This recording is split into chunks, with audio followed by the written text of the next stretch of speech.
Connecting Fortnox with Power BI is easy with Peliqan. Let me show you how.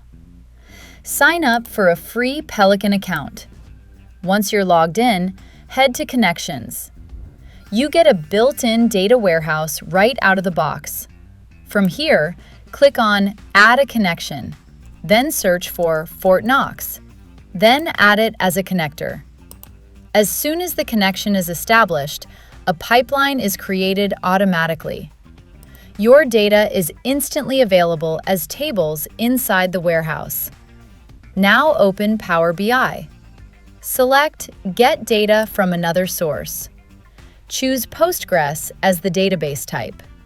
Copy and paste the warehouse credentials from Peliqan into Power BI and connect. That's it. Your transformed tables now appear in Power BI, ready for dashboards, reports, and analysis. Skip the complex setup. Try Peliqan for free today.